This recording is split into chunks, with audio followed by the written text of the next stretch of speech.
Good evening, everyone. I always love those videos, right? I'm like always watching it, like, I don't remember what I put in there.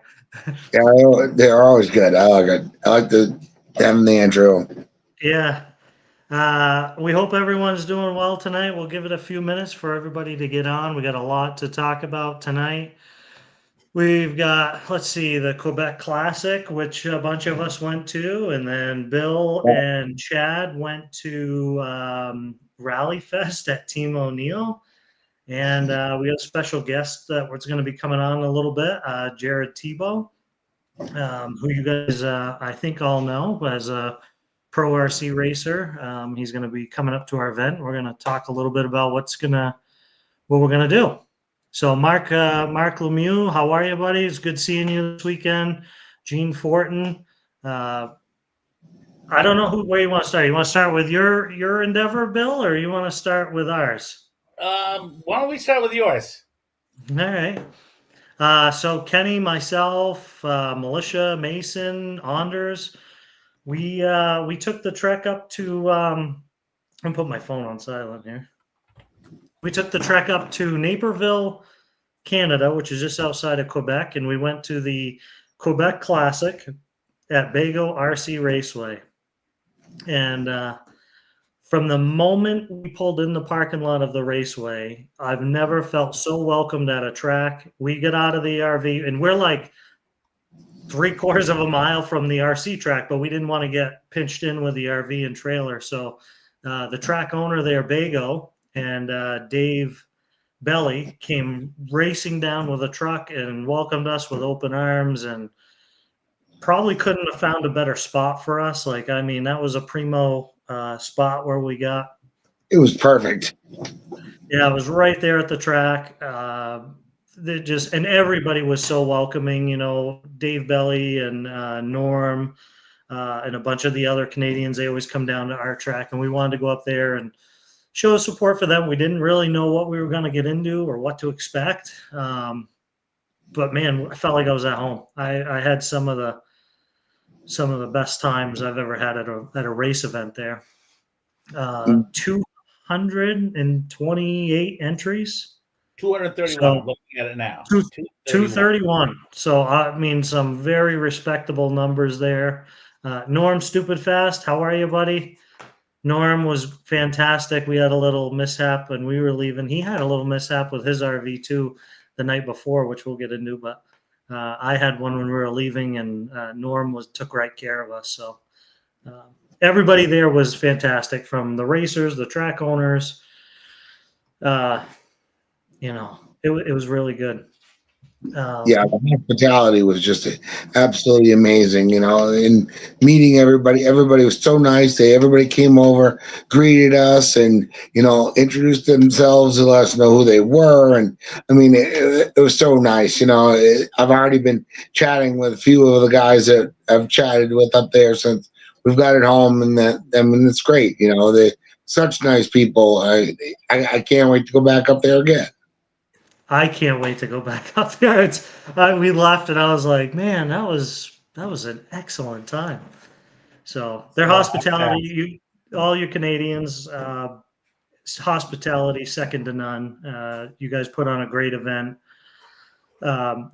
So it was supposed to be Thursday, Friday, Saturday, Sunday. They had some rain coming in weather, so they crammed everything into 3 days, which we weren't sure of, and they had to do it right for the rain, which paid off, by the way. Um, so nobody had any track time, zero, not even. You couldn't even walk on the track until late Wednesday night, right? Like midnight or something. You couldn't even Yeah. walk. And the first group out, so they did a seeding round. That was your practice. So you had 5 minutes of seeding. And the track was so perfectly manicured, like there was no traction. Like it was like a ice skating rink out there. But they, like us, haven't had rain in 2 months almost. So you're limited in what you can do for getting the tracks up to where they should be, and it built some serious character over the weekend. Um, it made you be a better driver on the track, because if you didn't drive well, You're all done. You're done. You're done. So, and what was nice is everybody drove on the same track, right? So if it was blown out for me, it was blown out for Bill and Kenny and everybody else. So it leveled the playing field, and they have some incredibly fast drivers, like They do. crazy fast. But it was great. And I think a lot of them are going to be joining us. Yeah, that's what I'm hearing. A lot of them, I'm getting text messages tonight about reserving camping spots and That's such great. for the nationals. So, Militia came with us. She merely went last minute, and she was going to be just the support person of making sure we had what we needed and foods and stuff like that. And we got there, and she's like, "Man, should I run? Should I not run?" I'm like, "Hon, this is a national event. Like, this probably isn't. They don't have sportsmen here." And she's like, "I think I want to run." And the race director, I think his name was Steve, wasn't it, or Richard? I don't remember what his name was, but that there was met so many people. It's so hard sometimes. yeah. So he come over and he's like, "Oh, you should run." So she asked me for money, and she went. She didn't not only sign up for one class, she signed up for two, and she did phenomenal. She was seating better than I was at first. I was like, "Oh no!" So it was, and nobody would tell me for a day. Yeah.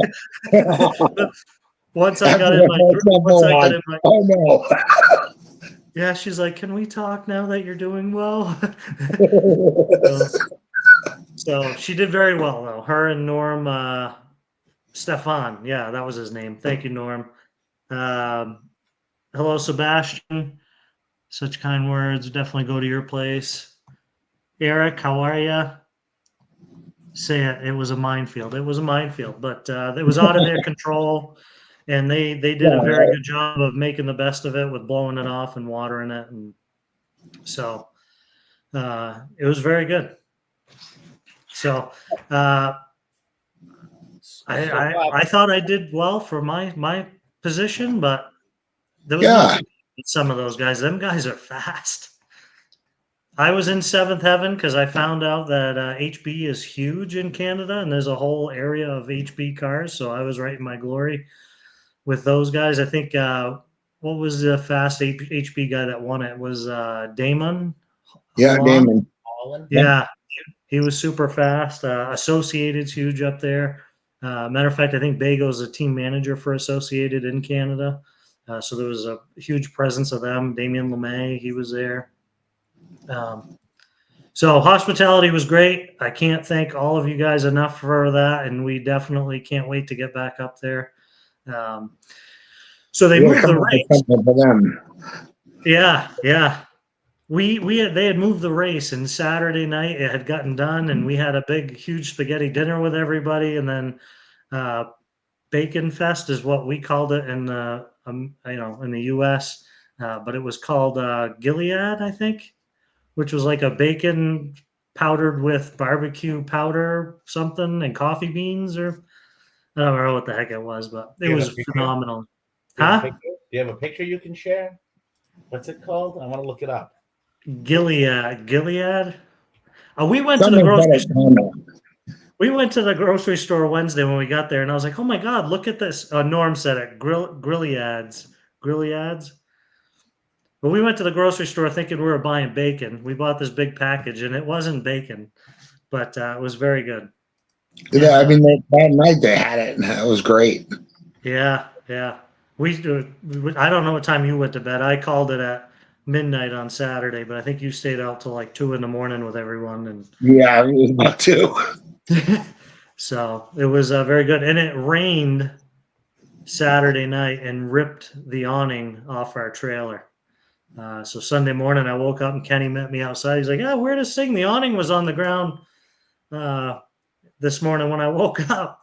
So I went and grabbed it, and it was totally disconnected. So they all came over, and we all took the awning off the trailer. And Norm was going to get it fixed up for us, but we opted to bring it back to the States.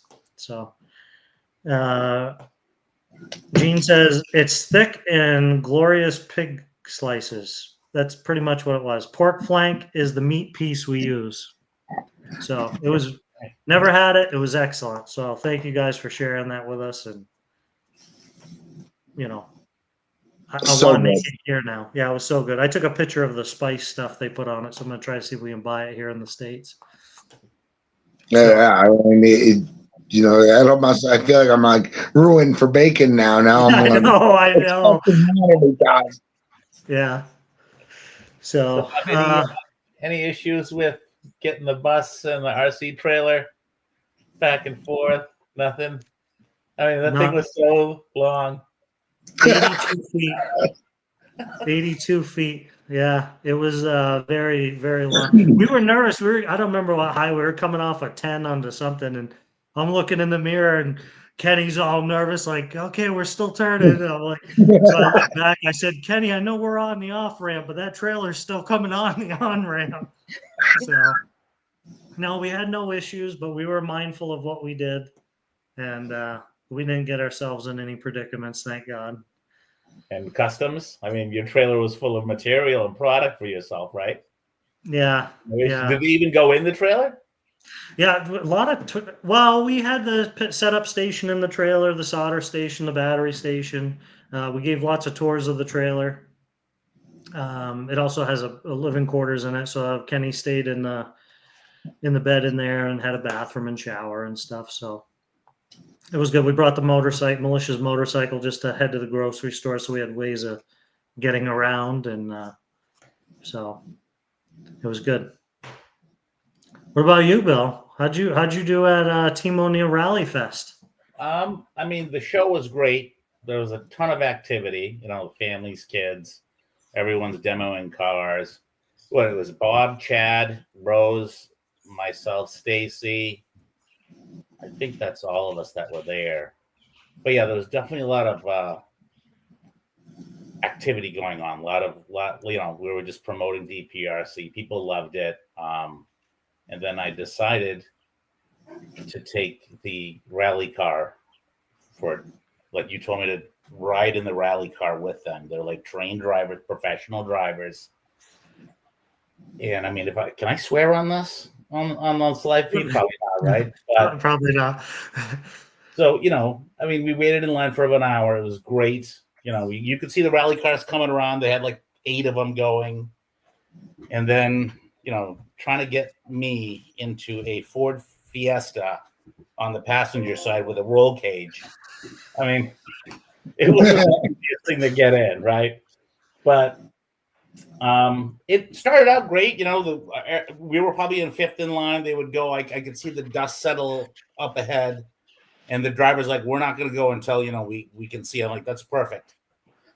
Bob, Kenny, everyone that's listening, I did not expect what was going to happen next. I mean, he floored it. We took off. We're going sideways. He's counter steering, and I was screaming like a 5-year-old. Slow down, slow down, slow down. Every time I said that, he went faster and faster. We're doing 180s. The car was bottoming out. We were jumping the car. I mean, the track was super narrow. So it's like, but we weren't hitting the trees, and he was going so fast. And then finally we come to a stop, maybe a minute later, and the driver looks to me and he's like, "So what you think?" I'm like, "You're an amazing driver. However, we're not friends, and I want to get out of the car." So we just sat there for a little bit longer. And then I'm thinking, okay, we're done. We're going to loop around and get out. Nope. Another full lap of a different section of the car. I mean, of the track. And this was even worse. But I thought we were going to crash 60 miles an hour. And I even screamed. I'm like, "Dude, there's no more road." Finally, he hit the brake, emergency brake. We spin around. I mean, it was insane. And I can't even imagine how these guys have control over these cars. I mean, they're just sending it. And he's talking to you the whole time. The whole time. Laughing, having a great old time. I'm screaming, "Slow down." He's not listening. Every time I yelled something, he would shift and go faster. It would have been better if I kept my mouth shut. But, I mean, am I glad I got it done? Yeah, but definitely off my bucket list. I'm probably not going to do it again. I mean, you wouldn't do it again? You're putting your life into somebody else, like a roller coaster. It's on tracks, you know? You're going to get the G-force. You're going to be like, okay, but it's engineered to do this. You're putting your life in this driver's hands. And there's no way I could drive it. Not even a chance. Not even at half the speed. They're so skilled there at that. O'Reilly, I mean, they did a fantastic job. I mean, some of the cars were braking. That's how hard they were driving. You know what I mean? Who was it? Bob and Rose went through 3 cars before they got theirs because the strut was broke on the first one. The second one, they lost the brakes or something. And Yep. And they went at towards the end of the event, so these cars have been really hammered on. But they're really thorough. Like the car comes to a stop when they're doing an exchange. They do a walk around. They check everything. So it's safe. Just not safe enough for Bill Seguin. Just not safe enough for Bill Seguin. Yeah, that's it. Will says, Bill, a one in a lifetime experience. Absolutely. That's why I told you had to do it. I was like, you gotta experience this. It's a ride of a lifetime. And it was little kids doing it too, right? Yes, like little kids, like 8, 9, 10-year-olds, and they were just high-fiving each other and ready to do it again. I think I was probably the most scared. Even Bob Robichaud had no problem with it. None. So I'm just not used to this stuff. You know what I mean? How'd it go getting you out of the car? I got out quick. Yeah, I had no problem getting out. I was still getting out for sure. But I mean, you still got to crawl over the roll cage, and the seats are so low. You know, Yeah. I mean, I drive a pickup truck. I fall out of my truck. It's easy to climb out, you know. So yeah, it was fun, and I even felt lucky because the Ford Fiesta is front wheel drive. Imagine if I was in a WRX, like all wheel drive, how much quicker that is. Right. So and they said that too, that the Ford, the all wheel drive ones are even faster than those for more traction. Yeah. So yeah, my favorite part was, I mean, this was definitely exciting, but I mean, obviously being there and, you know, talking about RC, that was really cool. I did rip the nitro a little bit, but everyone was really friendly. It was great. The weather was beautiful. Yeah, so I had a lot of fun. We all did. I think the box of business cards we had sent, there was like 500 in there, and we opened it today when we were unloading the trailer. I think there was like 20 left. Yeah. So you guys definitely handed out a lot, which is good, right? We're trying to promote RC in general, get people involved and kids involved. That a lot of people don't know that this is a thing up here, you know, and if it could change one kid or 2 kids' lives of, you know, keeping them off the streets or keeping them to be constructive or less video games, like that's a win, you know, for sure. And there was a lot of people that were into RC, but still didn't know that there's a track 20 minutes away. You know what I mean? So hopefully, you know, this will help bring in some more attention and No, I'm glad you guys did that. Thank you, Bob and Rose and Chad, and Bill and Stacy for doing that. It's the first time we've been able to split the crews. We had 2 trailers that were able to do 2 different events, and I think it went flawlessly. Great. Doing it. So, what else? We're gonna have open practice tomorrow night, 4 to 9. So if you guys want to come up to the track, it is open practice. It's $10. Track Pass members, it's free. Reed Levine, what's up, buddy? Cody, can't wait for September. I can't wait for October too. But yeah, we're gonna have open practice this week, Wednesday. Sunday, we are not gonna have a club race. It's Labor Day, and we're gonna head to Maine to actually do a family vacation for 1 weekend this summer. Kids go back to school starting tomorrow, so it's trying to get acclimated to that. And then we're gonna be doing a track change for the September race, which is the Vermont Off-Road Champs race. And then we're going to gear up for the Nationals, which, man, we got the national races is gearing up a ton. So we're getting excited with that. And we got some big news here, and we've announced it. And he's here with us tonight. We'll be bringing him on here in just a second. Jared Tebo. If you guys don't know who he is, he's a pro RC driver and owner of JTP. They sell all sorts of stuff, and let's see if we can get him on here with us. Hey, Jared, how are you? Yo, what's up, guys? I'm here. All right. Couple minutes late. Sorry about that. No, it's all good. It's all good. We got a bunch of people on here. It's a bunch of the family racers from Canada. Oh, I was sweet. reading your Yeah. comment. Yeah. I've always We went wanted up to there. make that Quebec Classic. I was like, I think one year I was gonna go, and then something happened. I don't know. I don't think it was the COVID year, but it could have been. But yeah, I've wanted to go to that race, and it's never quite worked out. Yeah, it was a great time. You know, you never know what you're going to expect when you go to a different country. Not that it's Yeah, far I've for never us, been to but Canada actually. yeah, I need to get up there, right? yeah, they treat you like family. I got to tell you, they welcome you with open arms, and any question, if you can't, you know, some of them only speak French, but most of them speak English and French, and they were very Yeah. accommodating. We even tried to learn a little French. I don't know that it went too good, but we tried. Nice. No, that's always cool. Mike For Barkus says, "What's up, Jared?" Yeah, Gabe says, I can see the chat there actually. "Yeah, we got him What's right up, on the bottom." guys? Well, I'm sorry. I was just saying what's up to the Oh. guys. A couple people said hey on there. Yeah, Gabe. Yeah, you're going to be damn close in October. Yeah, so Canada is it's 15 minutes from my house, but it's about a Oh, half hour nice. from the track. That is So, close. yeah, Sebastian, then it snowed. So, yeah, so you're coming up for the Dirt Nationals in October, which is huge for us having you come join us.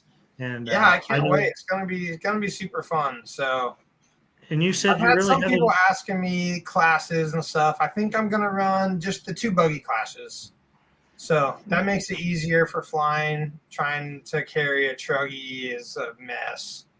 Yeah. So I just got a new Tekin ESC and motor today, and I need to order a Techno kit tomorrow so I can get it built up. I don't have one right now.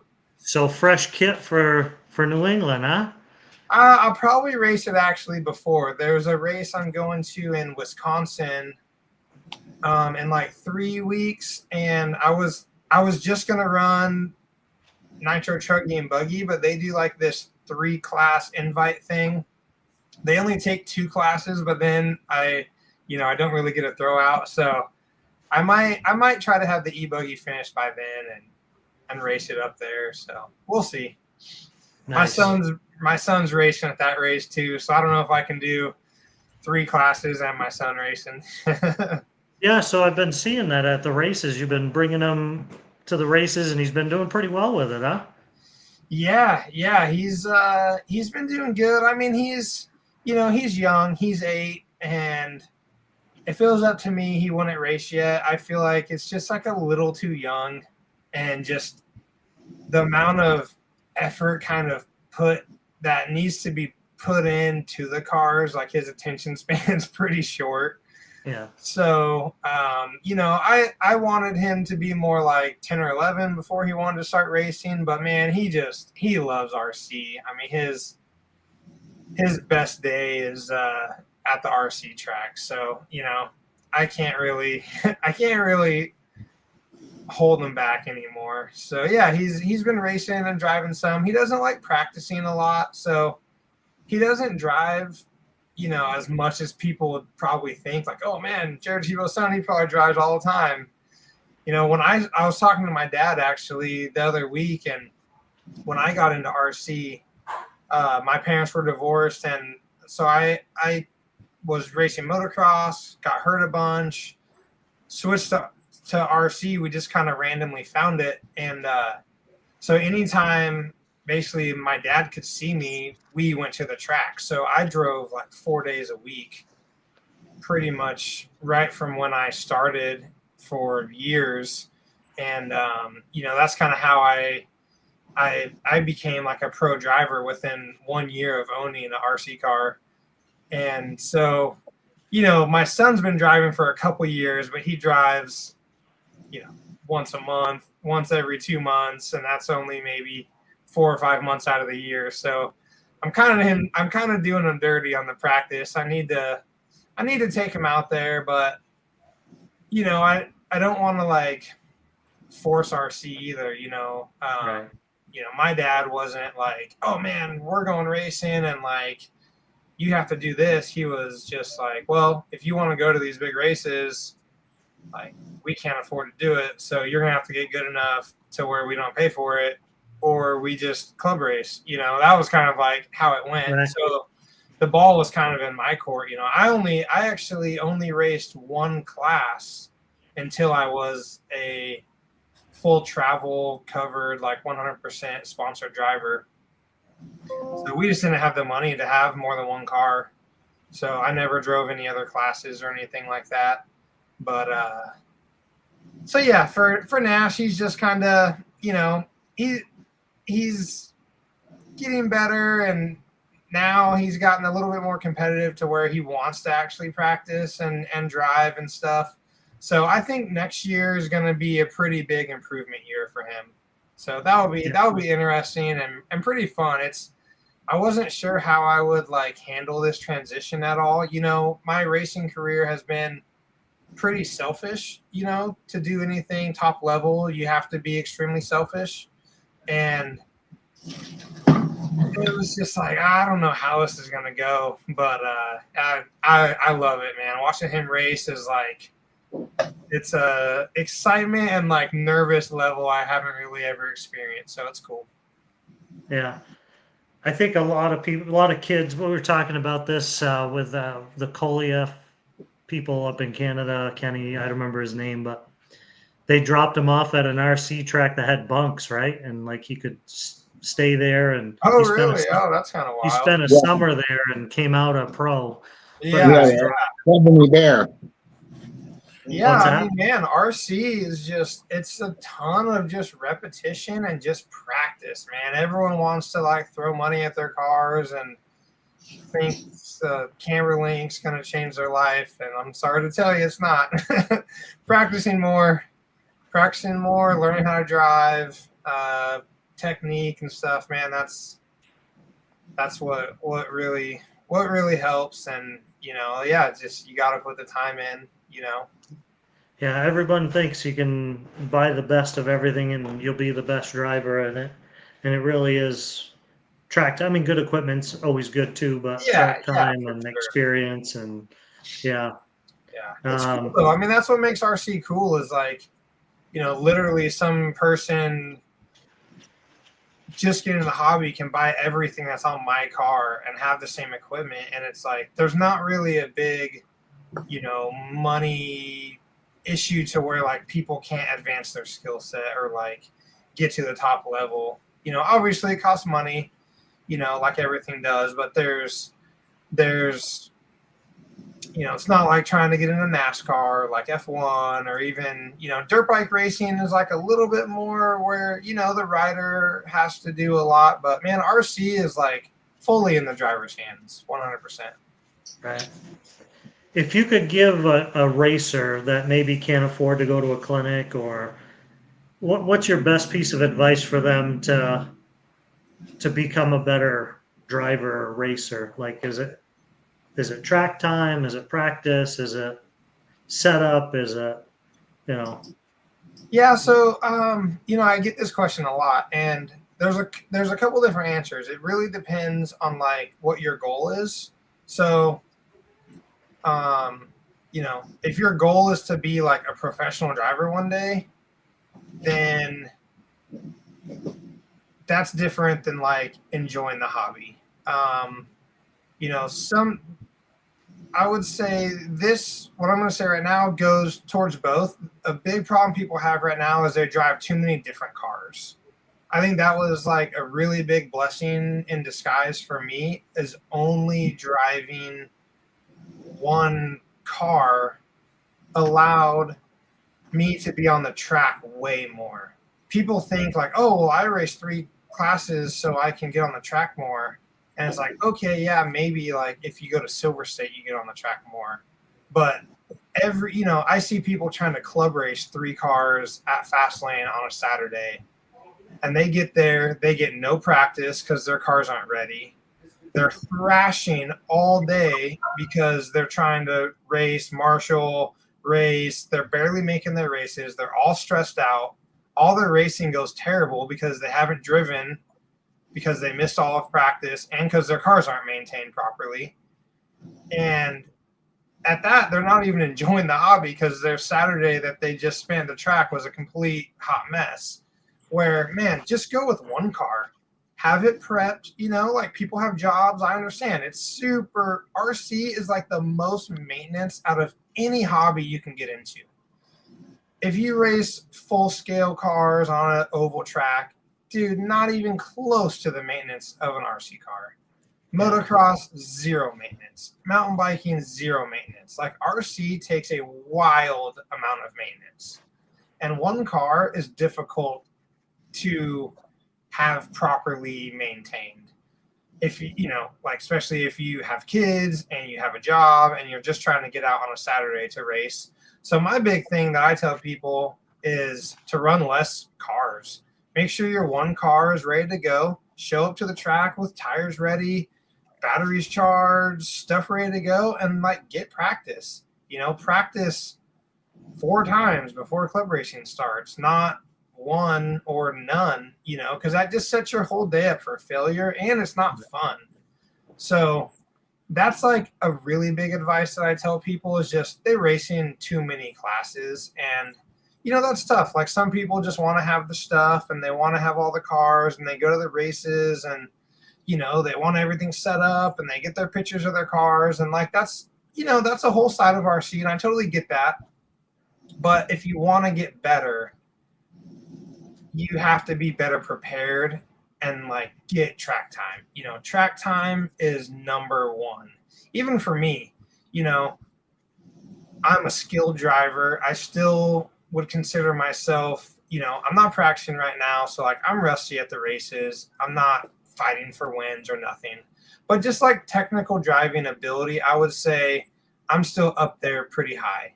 And, even some races this year, it's like, I had a crud run and I come back and it's just like, oh man, my car, whatever. And then, I watch some and I watch some guy drive and I'm like, man, like I hit my throttle too hard right there. And there's a bump there. And that's why my suspension loaded like that. And I got bucked there because I was on the brakes too long. I needed to brake earlier. And that's why my bumper kicked up. It's not because of my kick up or my ride height or my springs or nothing like that. It's just like I'm not driving the track right. So instead of changing my car, I just Change how you look drive. at the track and try to change my driving. And I did that at, I think, Silver State. I don't know, one of the rounds this year. And I went from like a 20th for the round to like fighting for TQ, getting maybe like a 3 or a 4. And like didn't change anything on the car, just changed my mentality a little bit, focused more on watching the track, finding the lines, not being like worried of what my car was going to do and just driving the racetrack.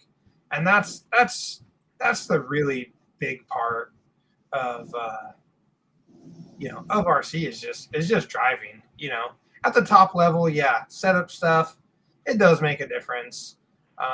But for me, like, my career has just been, I need to be confident. If I'm second guessing my car setup and my tires and all this different stuff, like my run's already ruined anyways. If I think my car is good and I think that, I truly believe that I have the correct setup and I have the correct tires, that's more important than like actually having the correct things on. Yeah. That happened to me this weekend, Kenny. I had the headsets on, and to go around the track and not crash once was a big deal. And I was doing really well, and Kenny's like, just keep doing what you're doing. I wasn't overdriving the car, but I knew where the bumps were, and I'd slow right down and crawl through them. And the guy behind me come up, he'd crash, so it'd give me more distance. And Yeah. I think I ended up winning that rate that Oh, round, nice. 35 and over. But it was just driving slower as the track was. You couldn't. I don't care what you did to your cars, you couldn't tune them enough to not crash. It was just the Yeah. track. Yeah. The track didn't hold up. Yeah, there's always some things, like some people are good at that. Like Ty Tessman, I would say one of his best attributes to his racing was like he could make big changes. But I think for him, he was like confident in making changes. So like maybe he would make a big change and that would give him confidence. For me, like it almost went the opposite. I wasn't necessarily confident when I was making changes. So then I'm like second guessing it a little bit. And then, like your car just drives different. Another thing for me is big is, just finding a decent base setup and just really learning how to drive it. I've had to do that even like if, man, my car's hard to drive. I've had at times where, man, halfway through the mains, my car gets hard to drive and I'm struggling. So I would go to the track with a bunch of worn out tires and I would drive hours on the track with ball tires to like learn, okay, when my tires wear out, this is what my car does. Like, yes, it feels like crap, but I need to learn what it does when it feels like this, because then you can react. The big thing in RC is not crashing. And so for me to not crash, I need to know and be able to like expect what my car is going to do when I screw up. A lot of people watch pros like, oh man, you guys just never mess up. And that's not really true. It's just like I've saved it before you've even realized that I messed up. But when my car does something like sporadic that I'm not expecting, then I crash. So, that's another big thing is like, man, when people are just like change, especially like Ackerman, like, dude, I can't change my Ackerman at a race. You change your steering plates in between qualifiers, like throw that qualifier away because your car drives way different. And it's going to be impossible to like, even if it's like better, So you're saying go to the track at some point in that race because your car steers so much differently. So you're saying you'd be better off to go to the track when no one's there, change your Ackerman plates, try it, see what it feels like, see what it does, and know when that's a good time to use. Yeah, for sure. But again, like that stuff takes a lot of work, like trying to come up with setups and stuff takes a lot of dedication, and especially in off-road, because you always have to take in consideration track conditions. Even sometimes, when you go practice and it's like you don't change anything, you don't change your tires, you don't change nothing, and you're like, wow, I'm running half a second slower and I didn't change anything, like the track slowed down. So that's a really tricky part when testing, is if you go out and you make a change and you're doing lap times and you're like, oh, well, that change was half a second slower. And it's like, well, maybe, but it could have been the track, or, it's so complicated. It's pretty difficult to get like some super solid notes. And, and that's why setup stuff is such a hot mess in RC. And it's like, it's just this roller coaster, and it's always these funny little trends because, dude, testing's like darn near impossible to be super accurate. So that's, it's funny. We go on these silly trends every once in a while. But I mean, there are key things for sure. And I do go over that in my clinics, about like finding a good baseline and then picking some things that make a change. Like, for example, this is what I did with Maddie Long last year. I don't know if you guys know Maddie Long. She's kind of from your guys' area. Yeah. And so I coached her at a race last year, and, they were kind of a hot mess with their cars and their setups, and like, they were paying attention to like all the wrong stuff, and all the important stuff they were just all over the map on. And so really just pointed them in the right direction of like, you know, all the oils that you use, like the brand matters, you know, like whatever brand you want to use, like use the same. Like all your diff oils need to be the same. All your shock oils need to be the same. Your diff oil is like your second most important part of your car after your tires. You know, like that makes a really big difference with how the car drives. And then, you know, don't try to chase after whatever Rivkin has on his car or the pro drivers, because they're always tracking with stuff. And a lot of times, you know, you see something in a picture, like someone's like, oh man, you know, whatever, Rivkin has his shock in this location or whatever. And it's like, well, he might have a different shock tower. He might have a different arm and his shock might be moved somewhere else. And you really don't know. So you gotta be pretty careful with that. So with her, it was just like, and she didn't really know what a good car felt like. So that makes it really tricky too. And it was just like, hey, let's get like a decent baseline. It's not incredible, but especially in intermediate, like intermediates don't need to chase setups that much. You know, you need to have something that like drives halfway decent. And then you find a couple changes that you make when the grip level changes or track conditions change, you know? So we kind of pick like 2 different shock piston packages. We have like a rough track shock piston package and a smooth track shock piston package. We picked out like your standard diff oil setting that you go to every track with. And then, okay, like at race time races, the grip always goes up. Maddie doesn't like a heavy rear diff. I like a heavy rear diff when the grip goes up. So we tried that, and she's like, she got super squirrely once we went up in the rear diff. So it's like, okay, we know she only likes going up in the front diff. So it's okay, after practice, we go from, you know, 8,000 to 10,000. We run the first 2 rounds of qualifying with 10,000. After Q2, you go from 10,000 to 12,000.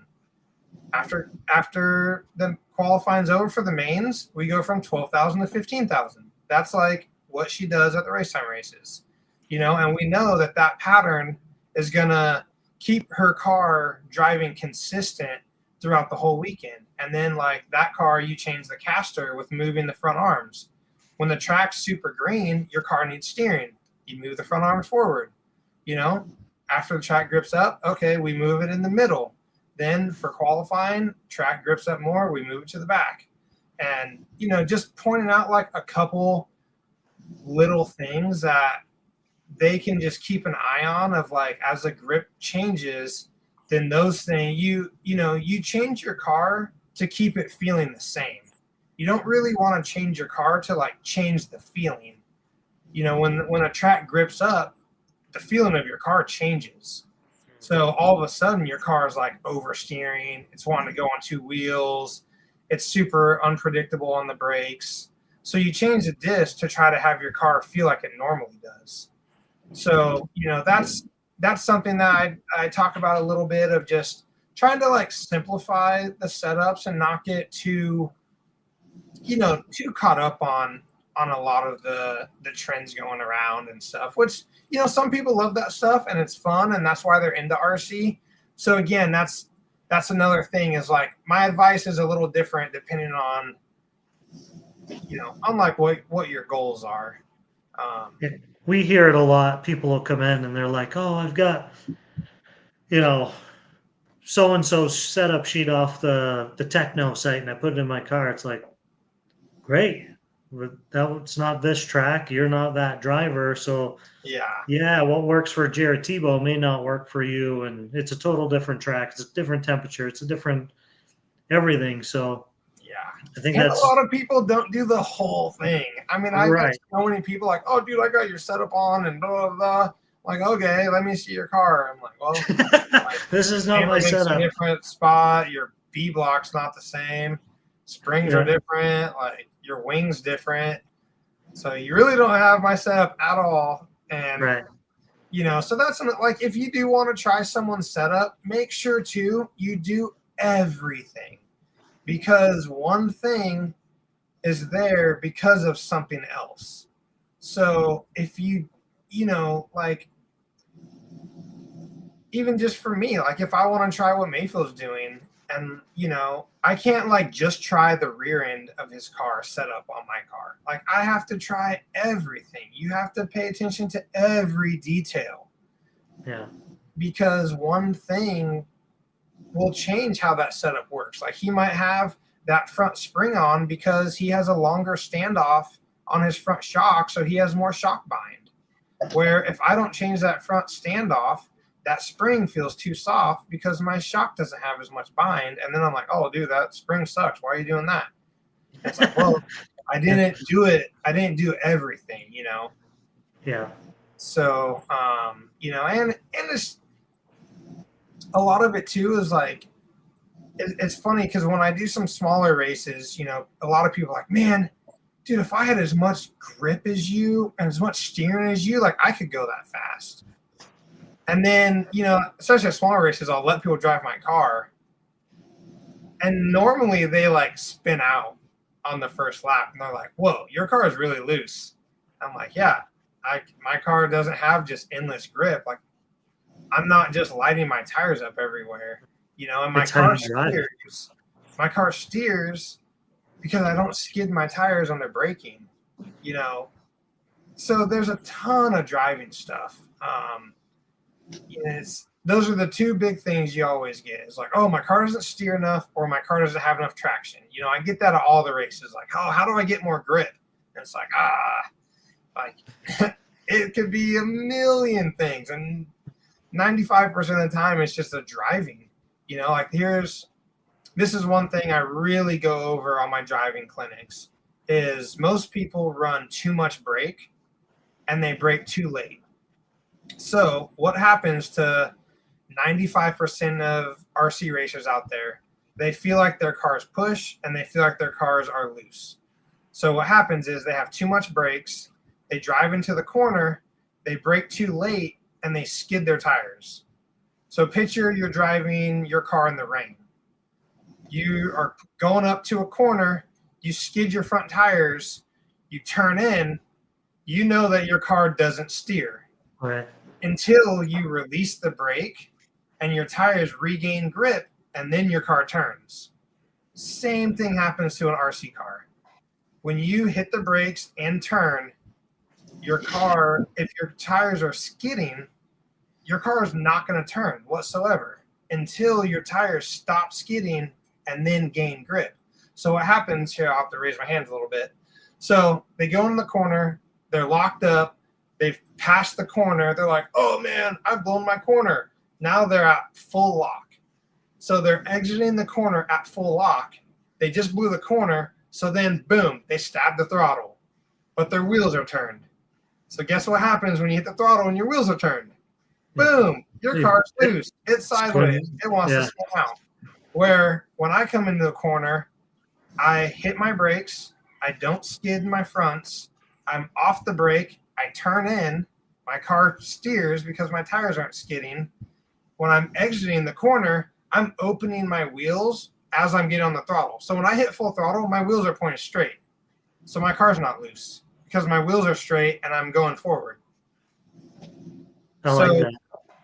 There's a ton of driving with that. And it's like, you can't, like, there's no car setup or anything to fix that, So that's a big thing I go over with the driving clinic is like 9 drivers out of 10 always have way too strong of brakes. So I turn their brakes way down. And then a lot of people are like, oh man, I can't even drive. It's like, well, brake sooner. Brake sooner. You could take all the brake out of the car and that's going to force you to let off. And then you carry more roll speed. And that's the big difference with the pro drivers. Like you watch like an intermediate guy and a pro, we're all doing the jumps and like all that stuff, but it's that roll speed. It's that speed right in the center of the corner. And the big thing is, we're able to get on the brakes, get the car slowed down and get on the throttle sooner and, exit the corner and just keep that middle of the corner speed up. And that's where a lot of the lap times at.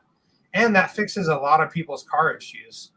It's so funny. Like someone, I mean, dude, they're out there, they're just squidding all over the track, they're pushing wide, doing donuts coming out, and I take like half their brake out. And, you know, especially when they're like really sportsman level guys, I mean, they'll drop 3 seconds a lap, you know, just keeping it actually in the track for the first time. And they're just like, whoa, my car steers and my car has grip. It's like, yeah, because you're not skidding your tires all over the place. Now, do you feel there's a benefit of taking the brake out with the remote or out in the ESC, or does it not matter? Well, I mean, it doesn't really matter. So yeah, for like e-buggy and stuff, I mean, for me personally, like I always turn it down a little bit on both. You know, you don't want to like do all ESC and then have your brake at 100, just in case, because it is track dependent. Some tracks you need more brake, some tracks you need a little bit less brake. So it is track dependent a little bit. So, you know, I always kind of recommend doing a little bit of both, like ESC brake force. Like I wouldn't ever recommend over 80%. You know, I mean, like for my son's ESC on his car, which he asks for more brake a lot of times because he's blowing corners. I'm like, dude, you don't need more brake. You gotta hit your brake sooner. Yeah, you just got to slow down before. Yeah. So I think his ESC has like 70% brake force and maybe like 68% EPA on the radio. Yeah. I said that to Kenny this weekend. I was like, man, my car, like I'd hit my brakes and it would just lock them up. And yeah. But we were going to turn it down. We never ended up doing it, but I just started braking sooner, so it wasn't locking them up and skid, because everybody was doing it at the end of the straightaways. It was a hairpin, and the car would just lock up, and they were all sliding and spinning out. That was one of the number one spots to gain a position, was right there. Just hold it tight to the pipe and not spin out. Yeah, I mean, dude, braking, I mean, that's in any motorsports. I mean, you watch MotoGP, you watch F1, you watch any road course racing. I mean, braking points and skill under braking is the number one thing to go fast. So no different in RC for sure. Makes me want to go get my car and check the brakes right now. Yeah. Dude, brake pads and brake rotors, high maintenance item on your car. If you're if you're changing your drive shafts before your brake rotors and brake pads, you're replacing the wrong parts. There's a problem, right? Yeah. And if you're replacing the A-arms before brake rotors, I probably go through like 3 sets of brake rotors before my A-arms wear out. No kidding. Yeah. Jared is coming up in October, and we're going to be announcing either tonight after the live or first thing in the morning. I'll be putting it up. Jared is going to be doing driving clinics on the 8th and 9th, which is Wednesday and Thursday before the event, from 1 p.m. to 7 p.m. So you're going to get 6 hours of virtually one-on-one with Jared. There'll be a maximum of 12 people in each clinic, so a total of 24 spots in those clinics. And it is going to be $150 for the clinic, but it's 6 hours one-on-one with them. And you will be on the track doing driving, am I right? Yeah. So I've done these, I call them JTUs. I've done these for quite a long time, and I've changed it a little bit now. The way I used to do it was like super structured, and it worked really good when like everyone's stuff was like really dialed in, you know. But some people, man, it was kind of like me explaining the club racing, where like they're just thrashing to try to make all the practice runs, and so it was kind of a little bit of a mess. So I do them a little bit looser now, to where we try to only have like 4 people on the track at a time. So that's why I do the 12, just so we can have 3 groups of 4. We try to kind of put similar skill levels out there. So then, like, because I'll be talking over the PA sometimes I'll be out on the track, and And so now what I do, which I never used to do, is I'll drive people's cars too, because I found I could watch someone drive for an hour and like tell them a million things to do. And I'm like, dude, you are not getting it. What in the world? And then I can drive their car and do 2 corners and be like, oh, wow, something's really messed up. Let's go work on it. So, yeah, so now, like, I'll drive everyone's car just to make sure it's okay, check it out and things like that. And so, it's not, like, fully one-on-one with everybody. Obviously, if all 12 people had a hot mess cars, it would get a little bit complicated. I do try to be, like, as fair as I can. If it needs to go over, whatever, if I got to try to help someone, I can't sacrifice the whole class, which I've had this happen before where some people's cars are just like beyond help. It will take hours. And, I can't stop the whole class for that. So that is unfortunate sometimes. So, I do definitely push for the people to try to come like well prepared. And fresh oils, cars ready to go, good tires. At least have like tires mounted and, like don't have an engine that's never had fuel ran through it, things like that. Right. Have your car built, maybe shocks on it. Don't show up with your car still in the cellophane wrapper. So, I'm more driver based. Like, if some of you guys have done like the Drake clinics, I think he talks a lot more about setup stuff where, my style is just not about setup as much. So I focus a lot on the driving. So we'll do a track walk where we walk the whole track, we go over things, and we normally do that twice. It's good to do it before you drive on the track, and then it's good to do it after you've driven on the track. So we normally do that at the beginning and the end. And then, I can drive everyone's cars, check them out, do different coaching and stuff while you're driving. I'll definitely watch everybody. Everything is lap counted because looking at lap times is very, very important to do. And then, obviously if anyone has questions and stuff, and then normally I do like 2 driving demonstrations with my own car. So that's kind of why I want to have an e-buggy also, just because I can talk while I'm driving a little bit easier.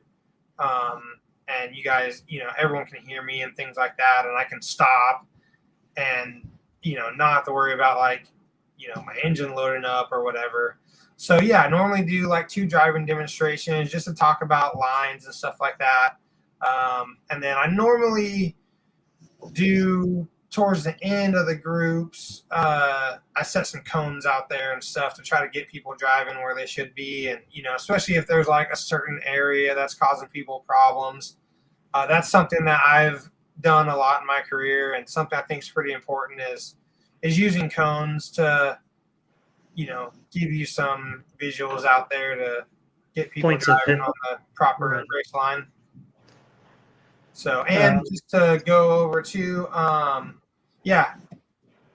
looking to do 2 days of clinics, so 12 each day.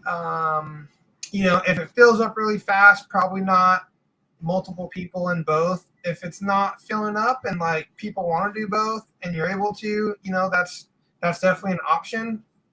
If that's okay with you guys with the track and stuff. But that could be an option. And then also you can run any manufacturer car, that doesn't really matter.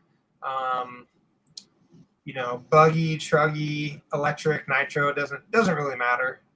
So I don't know all the cars, that's what gets a little tricky of like trying to work on someone's car. Like I don't know all of them, but I can make sure most of them are all working decently well. So yep. And like if you are racing nitro and you struggle with the tuning or you struggle with something, don't just practice your electric because you don't want to bug me about your nitro engine. Like run your nitro and let me help you. So that's why you're in the clinic, is for me to help you.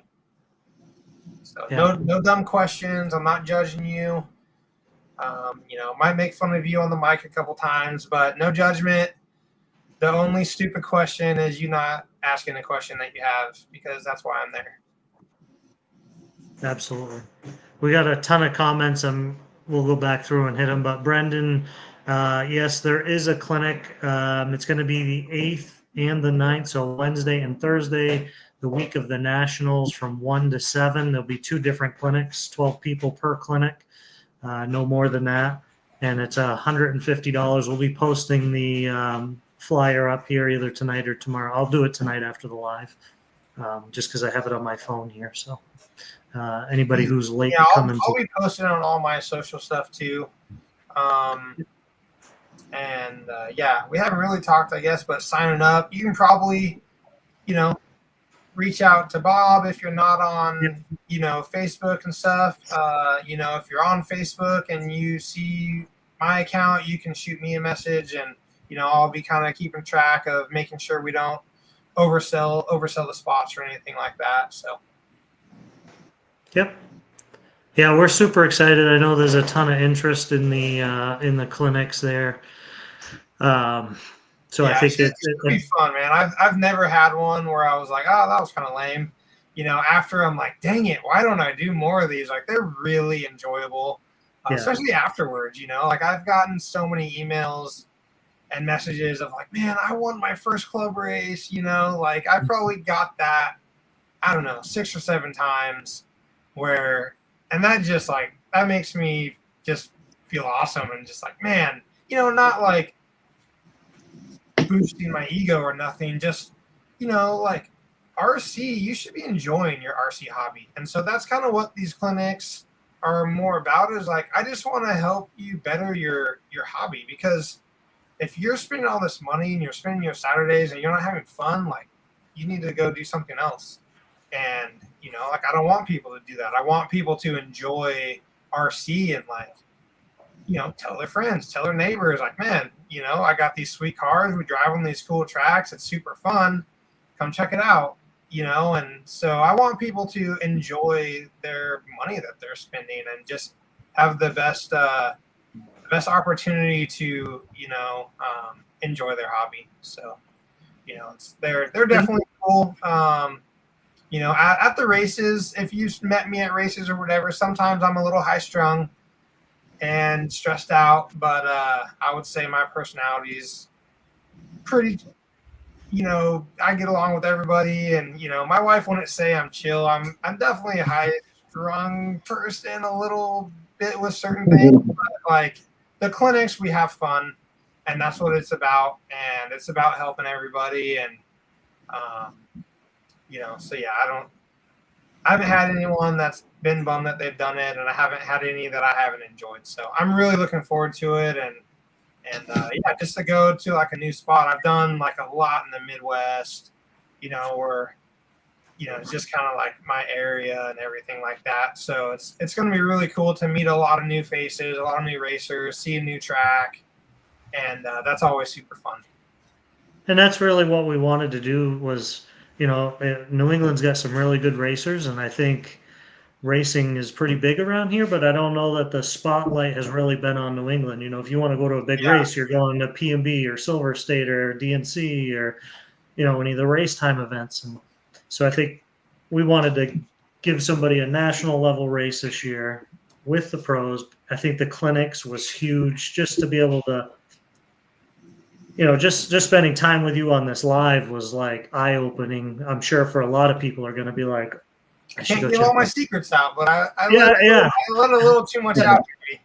Yeah, a little taste of what the clinics are going to be, but I know I'm going to go check my brake settings. So yeah. Kenny and I is, lots of people are like, oh man, like I'm too good to do the clinic or whatever. Like, I love helping sportsmen guys and like new racers and stuff, but I can really help the intermediate drivers, because you guys can actually take a lot of the driving. For the lower skill, a lot of their cars are just super jacked up, and so that really fixes a lot. But for the people that kind of like their cars are working pretty good, but they just need a little more on the driving, like these clinics can really help you too. So if you're kind of like, you want to get to the next level, don't just think that these clinics are just for sportsman guys, because some of the best people I helped with my event coaching last year were intermediate drivers, and they made a big jump up, because it's difficult to like figure out that next step of speed. So, yeah. What's your personal? What's your personal take on kids with racing? I've got a son, and I'm convinced, he's only been racing a year and a half, and he's getting pretty good. And like, I'm convinced he's way better than I am now because they take risks that you or I don't take, like hitting a triple at full bore. Cause like, we're like, oh man, if I don't make that, I'm going to crash. And the kids are like, I'll figure it out when I get there. And like, why are younger kids such better racers than us older guys? I mean, plain and simple, they just they know less. As you go through life, like as you gain more knowledge, your brain has so much more to think about. You get certain fears, or you second guess certain things as you just gain more knowledge. I've battled that firsthand just with my racing career. Like as I've learned more about car setup, my race results have drastically declined, because when I was younger, my dad wouldn't I didn't work on at the beginning, I didn't work on my cars. So like, it wasn't my dad wouldn't let me change my car, but my dad wouldn't change my car. If I'm like, oh, my car did this, he's like, well, when you run a perfect qualifier, then you can tell me to change your car. That was like always his answer to me, was like, until you run a perfect qualifier, I don't really care what you think about the car. So, that's like, he was like super drastic on that side. You got to have a little balance, but, it's just, being naive and just not having like as much stress either. Like kids, you don't think about as much stuff. So they're able to just be clear-minded, and just like I feel like as a kid, you're able to turn your brain off easier. Yeah. And us adults, man, our brains are screwing us up daily. Yeah. He's like, oh, Dad, I did this 2-gear setup. You should try it. And I tried it. And we got to Canada. I'm like, Kenny, take this out of that car. I'm like, I can't drive this car like that. I'm like, it's horrible. So I'll agree with you on that, though, man. I've been trying Mayfield's 2-gear setup lately, and I freaking hate it, too.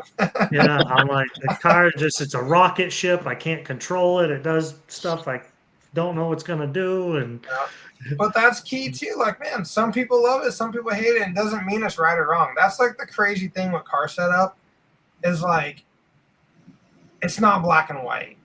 And like, that's the toughest part with trying to explain car setup, is like, it's not black and white. And for me, just my personality, I'm like a little too honest, to where I have a hard time giving setup advice, because I just don't feel like it's always true.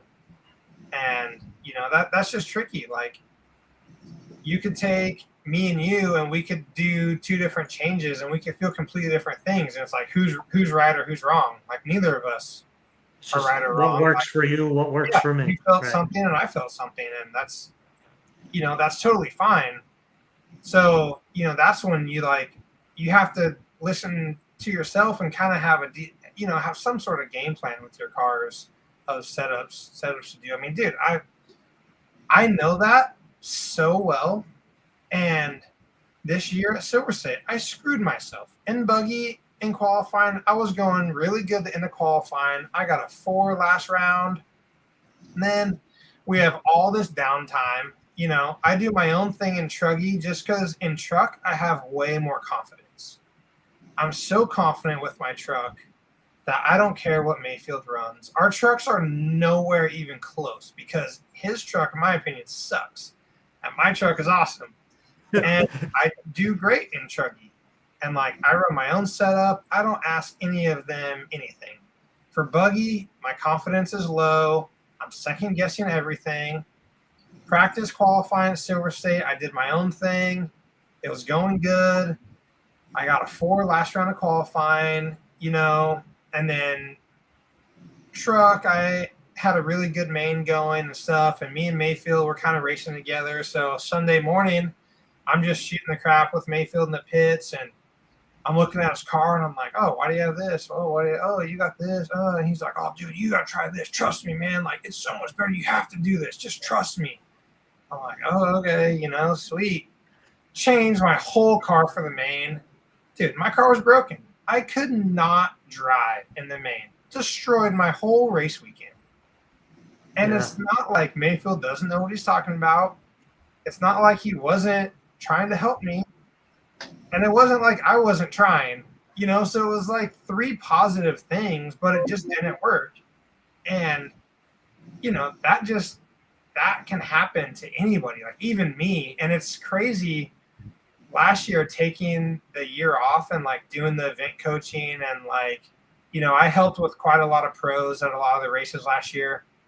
And when you're like deep into the racing, especially at the events, your mind is so jacked up that like you can't even see, like your head and mind is so clouded that you can't see straight. And it was really funny helping people and then seeing them like destroy the race weekend and being like, dude, that was so dumb. I cannot believe that person did that. I'm like, man, next year I'm not going to do any of that stupid stuff because I'm learning it now. And then I literally just did it at Silver State. I'm like, bro, why did I do that? Doing like, how did I let that happen? Yeah. But it's like if you don't have, especially at the pro level, like if you don't have the right people in your corner telling you, like trying to like keep your mind halfway sane, like that stuff can happen super easily. And I'm sure at the sportsman and intermediate level it happens too. Just buddies talking about cars and everything like that. And it's pretty funny how the mind works, and we can get in our own way a lot. Absolutely. What's going on with JTP? So you got some big changes coming? Yeah. Kind of take a few steps back. I mean, through RC, I always liked the driving side. I was never really into the engineering side. I never wanted to design parts. I don't do CAD. I don't even really enjoy testing. Like, it's just, I don't know. I don't really like that side of it. I like driving the cars. And so I never really pictured myself like having a company or, like making parts or doing that stuff. And, just one day I was like, man, I want to have like a shirt with the logo on it. And so I think Joey from the Dirt drew me a logo like a long time ago or something. And so I Sharpied it on a shirt. Was it on a napkin? Yeah, probably. That's what he does to me. Everything comes on a napkin for him. Yeah. And so he had some stickers I think maybe made once. Or I don't know. Maybe Robert Ibon made it actually. Robert Ibon, I think, actually made it for me. I don't know. Regardless. So it started just with some T-shirts, and it was just something kind of fun. And then, like, it's just evolved, like, over the years. It actually started in 2009. And, just evolved and had a bunch of different things. And then it's, it really kind of started growing once I joined Techno because I was able to add the shock oil line, which when I ran Kyosho, I couldn't. And so then it started really picking up then. And then, the last couple of years, it's really picked up. And, last year was kind of a tough year, just like financially for us where, I stopped racing cold turkey, like no salary checks or anything like that. And, that was kind of a wake-up call and having to rely fully on JTP. And so last year was like, man, I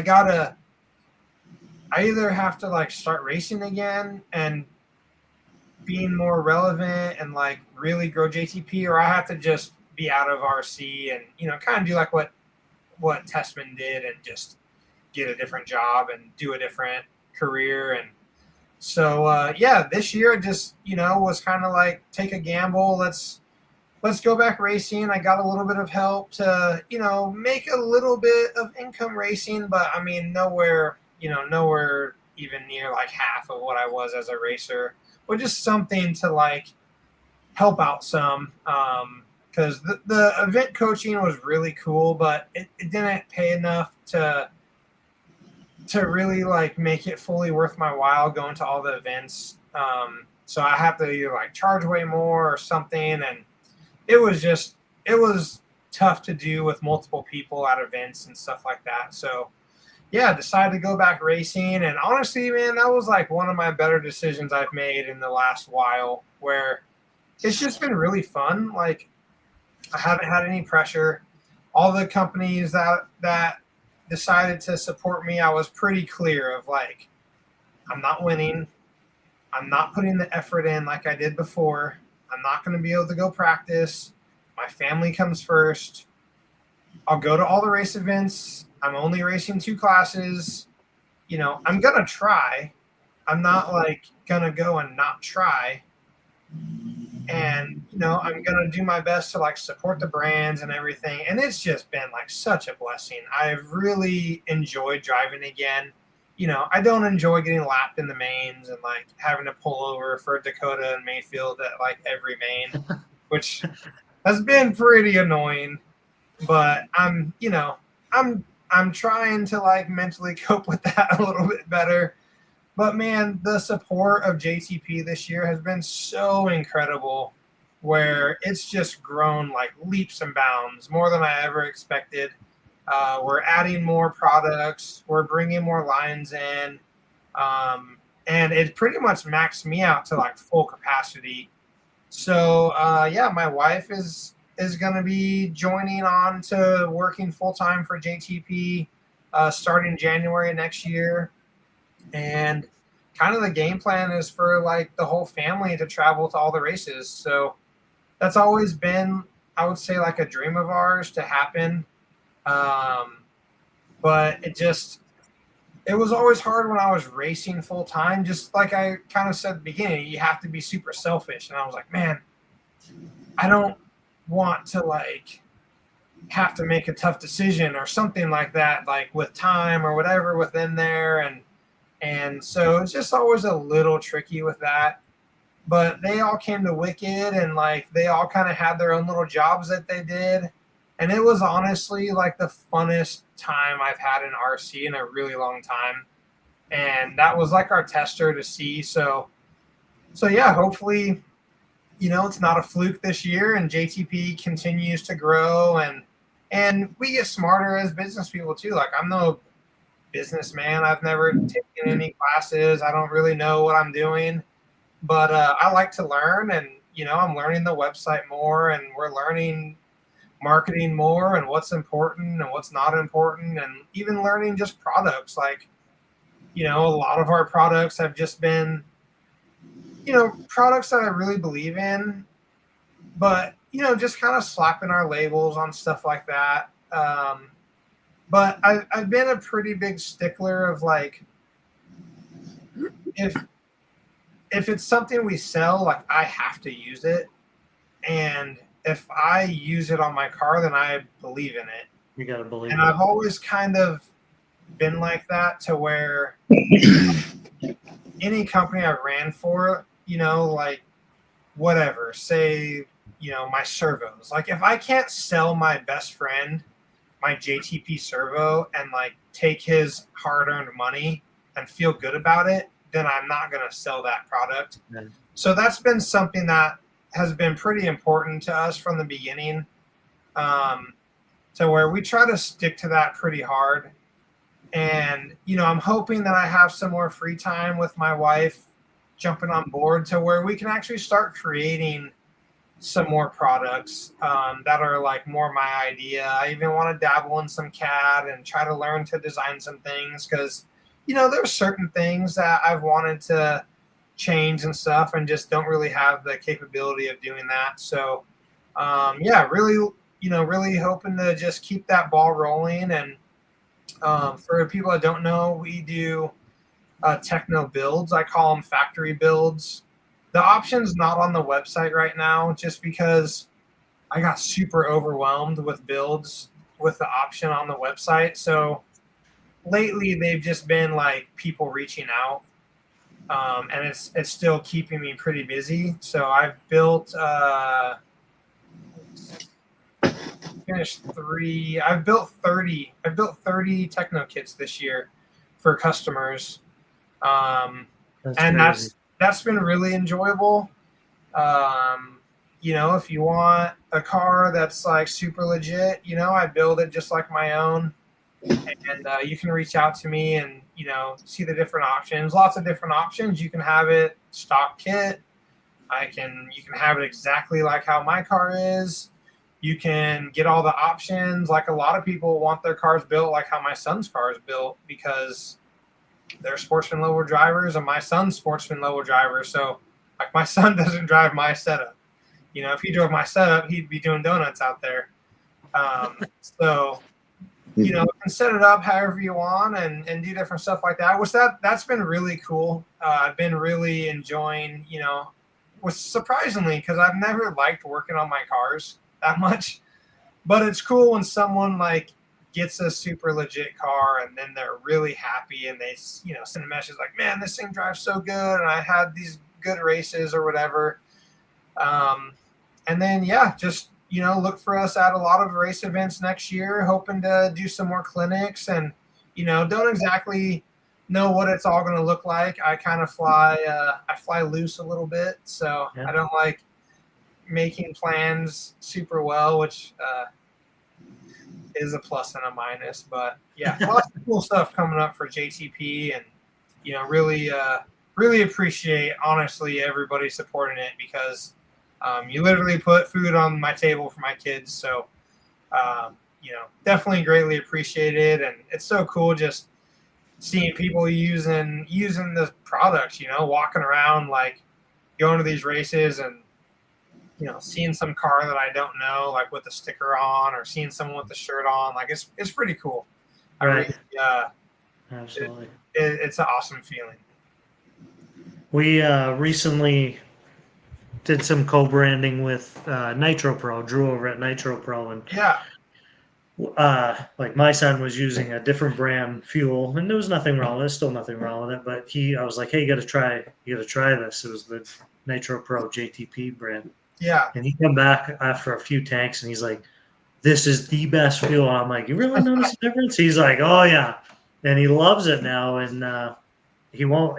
Not that we want him to switch, but he wouldn't switch. And Drew was telling us a lot of the characters, the difference of the JTP fuel, like how I don't remember what he said, but like gave you 5 different blind tests, and you kept picking the same. I'm pretty picky. I'm a picky one, so I like my engines to run a certain way, and so we definitely took a couple swings at it, and I think we found something that's pretty darn solid. It's it's definitely performance based, but it's not an engine destroyer. It does still really protect your engines. I hate changing engine bearings. I don't want to change my own engine bearings. I hate doing that crap. I want to feel that I know I don't ever have to change my bearings in my engine. And, so it's definitely a little mix of both, but it's pretty solid for sure. Is there I hear it all the time, and sometimes I don't know how to take it, but people will be like, oh, I've got 2 gallons of fuel through that motor. It's got to retire or get it repinched. Is there really a 2-gallon rule or a 3-gallon rule, or is it more on how it was driven, the fuel that was put in it, how it was taken care of? It depends on the engines. OS-based engines run 1 gallon, get it pinched 1,000%. A non-pinched OS engine is garbage, in my opinion. All of my OS-based engines, I would run them for 1 gallon, get them pinched, and then honestly, run them for almost 2 years. And so 1 gallon, pinch it, and then just run it. Yeah. Is it just a loosening up? Like the tolerances are. I honestly feel like the OS sleeves are like egg-shaped or something. Like they're not super round. And, an OS will definitely wear out. If you run an OS for 2 or 3 gallons, yes, it will lose its pinch and it's not going to run very good. So they need to be pinched. There's different styles too. I personally like the Van Dalen style pinching. which he sells a tool. Lots of different people that pinch him use his tool. But, that's definitely the route for the OS stuff. Like the stuff I'm running now, the Nova, they kind of say not to pinch them. So I haven't had any pinched engines. And, I've had pretty good life. I mean, I've definitely ran, 5-6 gallons through engines. And they're still running good. So, I think Reds is similar. Like, I don't think they pinch Reds that much either, but, my pinching experience is just OS based, and for sure, after 1 gallon, get an OS based engine pinched. No doubt about that. Bill, we got a lot of work It to will do. idle better. It will be way crisper off the bottom, and it will run way better. Yeah. Okay. That was just my own little. Yeah, and I got a super good guy that's local. Well, kind of local to me. Jared Cully is his name on Facebook. He did all my pinching for 6 or 7 years probably. He does an awesome job, and it's $30 or $40 or something like that. Yeah. So. Will he also go through your motor if you need it? Yeah, I think he does. Yeah, I think so. Does bearings and different things like that. So. Yeah. But if you're on a JTP fuel now, you don't need bearings. Nice. That's what I like to hear. See, Bill, it's time to switch. So, no, we're super excited with that partnership with them, and the new Epic servo looks real good. We're excited for that. Yeah. Drew, Drew's he's a funny guy, interesting character for sure. Yeah. But man, we're like brothers now, and we butted heads a couple different times, but our partnership together has honestly been like really, really cool. The servos are great, and he's open to feedback, which is huge. Like Mike Barkas and I have talked quite a bit, and he wanted to see a change on the battery, and I talked to Drew. I was like, "Hey, Drew, we gotta change these batteries here," and we did. So, and Mike, yes, they are on their way. So, so that's good. I mean, that was important to me. Like, some people are like, "This is my product. Take it or leave it." And it's like, hey, listen, we got to change a couple things on this to make it so everybody wants it, and that it works for everybody. You got to have a little bit of both. You can't take everyone's advice for sure, but the big thing which Drew's helped me too, and which I've learned with my company is, man, like taking care of your customers is super important. And having good customer service, especially in RC. Like RC is a very small community, talk moves quick, and Drew does a dang good job taking care of customers, appreciates the customer, and that's something that like we both, have a pretty strong value for. It's like we don't want to sell a crap product, and we want to have happy customers and take care of them. And it's tough. Like, you get people.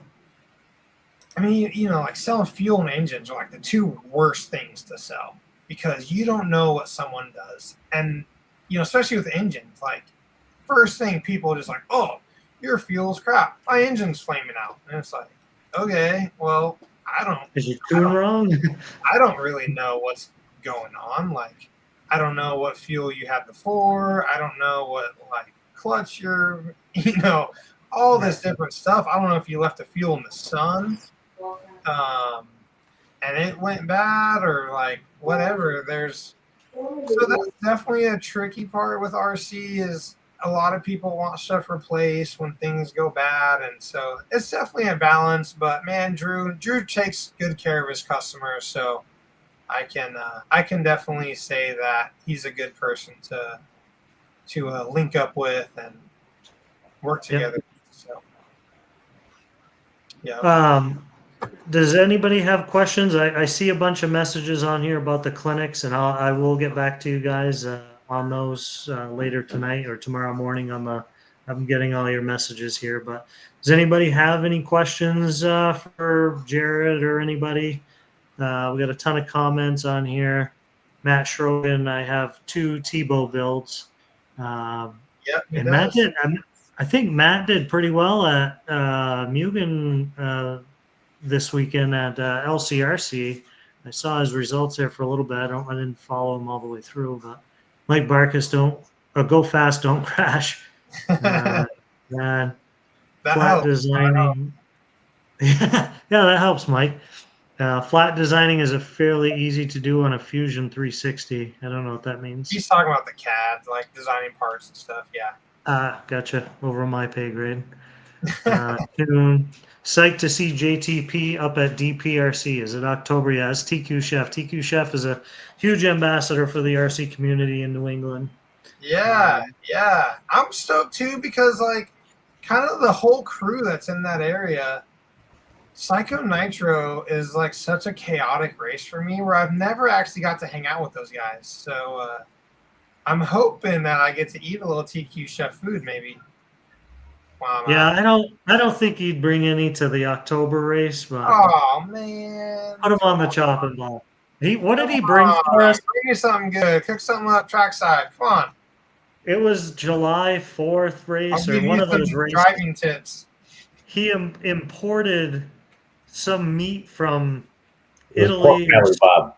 It was What was it? pork belly. Pork belly, and he cooked it up out in the pits, and man, it was awesome. That's cool. Hank got numero uno, so I think that means Hank won the Mugen race. So congratulations to Hank, and that was on a JTP car. Oh, really? Nice. There we go. Sorry Mike about Barkus, that. Mike Barkus, we are coming loaded. Jose's birthday weekend. I'm bringing tomahawks and such. Tomahawk steaks. We'll do that. We're holding you to it. Better be keeping the hands clean then. So, what else we got here? David Oh, that's cool. Cruz. I'm really looking forward to it, man. It should be cool. I appreciate you guys welcoming me and just reached out multiple times. Like I hate disappointing people, and I get lots of people like, "Oh man, check this race out and hit. Can you come?" And it's difficult to travel and go to races. Just expenses for one, and like For sure. just being away from the family. Like being away from the family for a weekend is just difficult sometimes. So Your appreciate wife you must coming out have multiple been, times, and Mike pushed me some too. He was hitting me on the messages, and I was like, oh man, I forgot all about that. So it was. Yeah. I'm stoked. It should be super fun. yeah, I know I'm definitely looking forward to it, and I know a lot of racers are. They're still texting me here. Yeah. And I'll throw this out there. I know you said you knew someone mountain biking, but if anybody's into mountain biking in the area and they want to take someone riding on that Wednesday and Thursday in the morning, I'm all for it. So I'd like to go to a bike park, but I don't know if I can throw a whole extra day in to go to a bike park. But The only thing is we can't have you getting hurt neither before the clinics. So yeah, I won't get hurt. It's all right. Chris Eldridge, he's a huge mountain biker, and I know he said he'd like to come up and take you out. And I'm sure if there's anybody else on here that does mountain biking, I know unless it has a motor, I'm not mountain biking. It takes a lot of effort for me to move this body around, so I certainly don't want to be pedaling my way around. I haven't been pedaling much, and I did my biggest ride all year yesterday, and my legs hurt today. Which Maybe is we could go to. My riding's been very lackluster this year. I rode like 16 and a half miles yesterday. That was my biggest ride all year, which is kind of sad. Yeah, it's making me tired thinking about it. Maybe if we go to like a mountain, we like take the chairlift up and then we just ride down. Well, that's what I was saying. The bike park. I'd love to go to a bike park, but we'd have to do a whole day there. So, right. I'm not against that. So if there's a bike park open on Monday and anyone knows about it, shoot me a message on Facebook because I got to book my airfare soon. Yeah, absolutely. Cannon. What's that? Cannon Mountain? Yeah. You're cutting in and out, Kenny. But Yeah, it's Canon.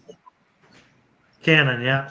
No. Yeah, Matt Peralt says the Kingdom Trails are right there. That's what I was telling them, Matt, is that Kingdom Oh, shut Trails down. is what, 10 minutes before, or 10 minutes away. Yeah, I'll check it out. I'll have to jump on Oh, no. Trailforce and download your guys' state and see scope out what's around over there. Yeah. Yeah. Yes, they do, Mike. So, well, Jared, I can't thank you enough for making the trip up here. I know we're super excited to have you, and honestly, it's an honor for us. And we want to, bring something good to the RC community here in New England. And I think this was the perfect way of doing it. So, Yeah. thank you for being a part of it. Yeah, it's gonna be sweet. I'm looking forward to it. So thank you guys, and yeah, can't wait, man. All right, guys, we'll be in touch. Reach out if you'd like to get in on the clinic, or RC sign up is open to sign up for the Nationals race. You do have to sign up on Live RC. And if you want to reserve a camp spot, you can do that as well. That's $150 for the weekend, whether you spend one night or 5 nights. It's $150 for the camping. Reach out to one of us, and we'll get you a spot reserved. So Sweet. Yeah, I think I'll be posting the clinic flyers on my stuff as well. So, yep, look for it out there, and just reach out if you want to get signed up. Will, I got you covered, bud. Don't worry about it. Will does all our website and e-commerce store. Oh, okay. Oh, sweet.